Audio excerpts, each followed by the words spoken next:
દિલ્હીના પાલમ વિસ્તારમાં બુધવારે સવારે 7 વાગ્યે એક ઇમારતમાં ભીષણ આગ લાગી હતી, જેમાં 9 લોકોના મોત થયા છે અને 3 છોકરીઓનો તેમાં સમાવેશ થાય છે. 2 લોકોએ જીવ બચાવવા માટે બિલ્ડિંગ પરથી છલાંગ લગાવી હતી. તેમને ગંભીર ઇજાઓ થઈ છે. જોકે ઘાયલો અને અંદર ફસાયેલા લોકોની સંખ્યા અંગે હજુ સુધી કોઈ સત્તાવાર માહિતી સામે આવી નથી. દિલ્હી ફાયર સર્વિસના કર્મચારીઓએ 10 લોકોને બચાવ્યા છે.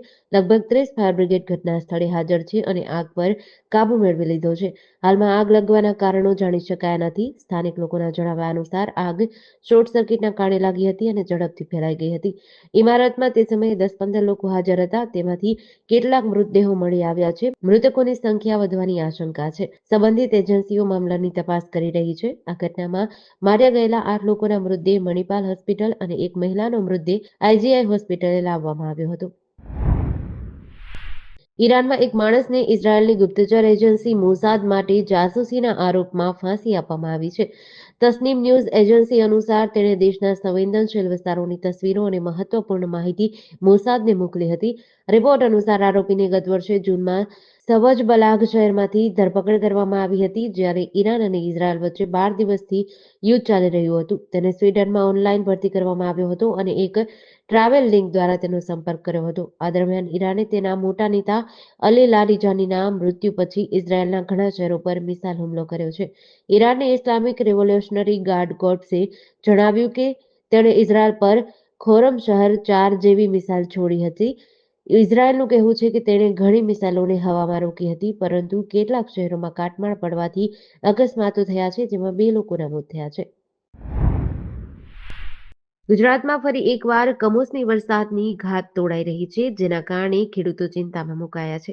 હવામાન વિભાગની આગાહી અનુસાર upper air cyclonic circulation system સક્રિય થવાથી આજથી 20 માર્ચ સુધી રાજ્યના વિવિધ ભાગોમાં ગાજવીજ અને ભારે પવન સાથે માવઠું પડવાની શક્યતા છે.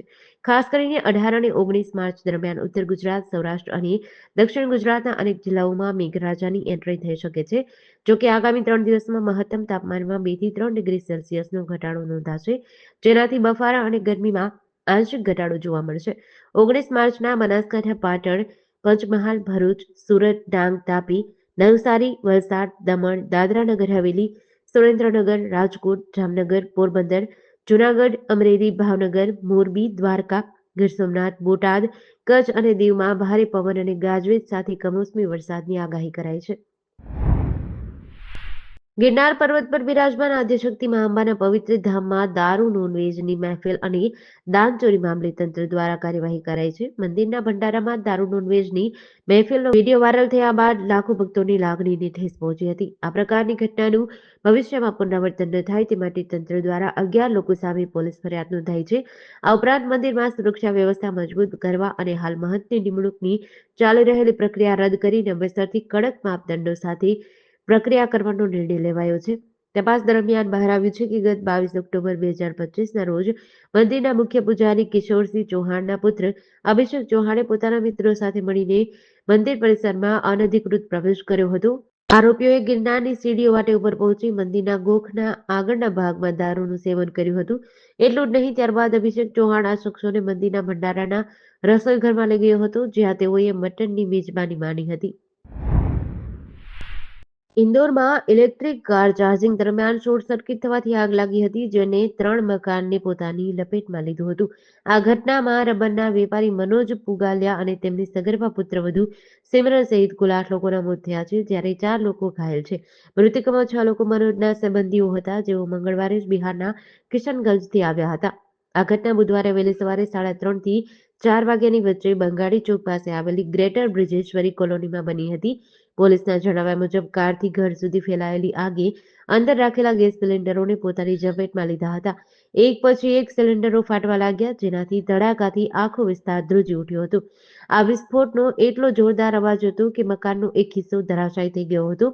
વીજ પુરવઠો ખોરવાઈ જવાના કારણે ઘરમાં લાગેલા ડિજિટલ લોક ખુલી શક્યા નહીં, જેના કારણે અંદર સૂઈ રહેલા લોકોને બહાર નીકળવાની તક મળી શકી ન હતી.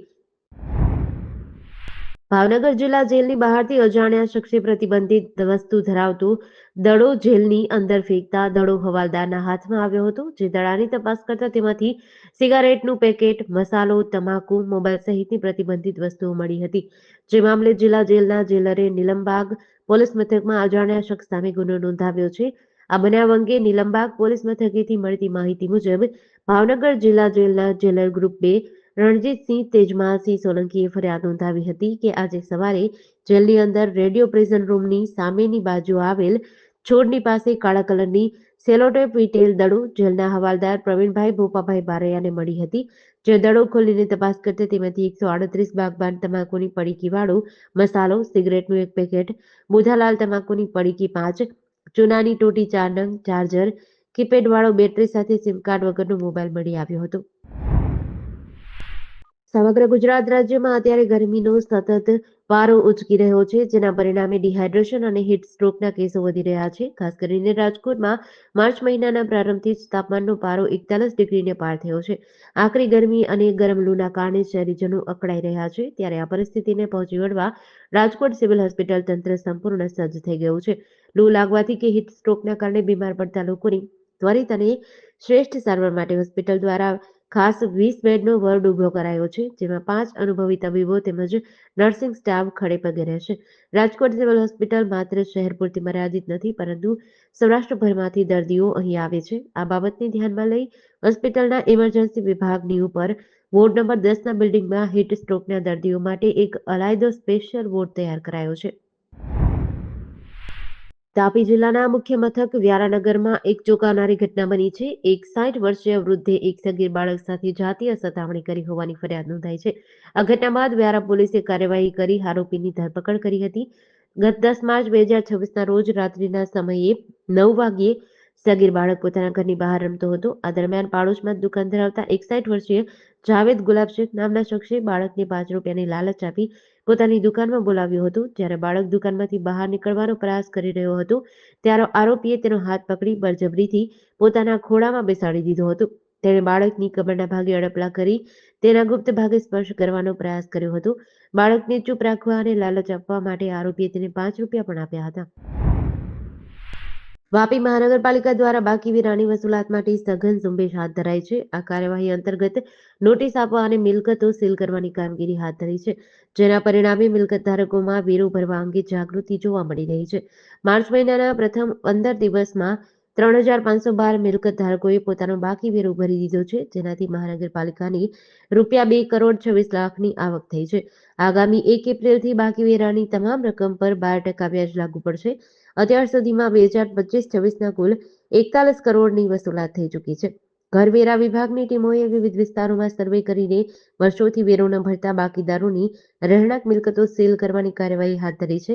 ડુંગરામાં શાંતિ એન્ક્લેવના 18 ફ્લેટ, સાંઈકૃપા એપાર્ટમેન્ટના 8 ફ્લેટ, સાગર સંગીતાના 12 ફ્લેટ, વાપીમાં એકતા રોયલના 2 ફ્લેટ અને ચલામાં હિન્દુસ્તાન લીવર સોસાયટીના 4 બંગલા સહિત કુલ 44 રહેણાંક મિલકતોને સીલ કરાઈ હતી.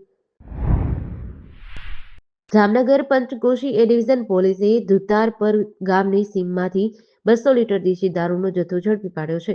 ઇકો કારમાં દારૂની હેરાફેરી કરતા 2 શખ્સોની ધરપકડ કરાઈ છે. પોલીસે દારૂ અને કાર સહિત કુલ ₹2,40,000નો મુદ્દામાલ જપ્ત કર્યો છે. પંચકોશી એ ડિવિઝનના પોલીસ ઇન્સ્પેક્ટર M.N. શેખની સૂચના મુજબ સર્વેલન્સ સ્ટાફ પેટ્રોલિંગમાં હતો, ત્યારે એએસઆઈ નિર્મળસિંહ બી જાડેજા, કાસમભાઈ એમ બ્લોચ અને પોલીસ કોન્સ્ટેબલ હરદેવસિંહ એમ ઝાલાને ચોક્કસ બાતમી મળી હતી, જેના આધારે નાગરજળ ગામથી ધુડસિયા તરફ આવતા રસ્તે વોચ ગોઠવી હતી. પોલીસે ઇકો કારને અટકાવી તલાશી લેતા તેમાંથી પાસ પરમિટ વગરનો ₹40,000ની કિંમતનું 200 લીટર દેશી દારૂ મળ્યો હતો. દારૂની હેરાફેરીમાં વપરાયેલા ₹2 લાખની ઇકો કાર પણ જપ્ત કરવામાં આવી હતી.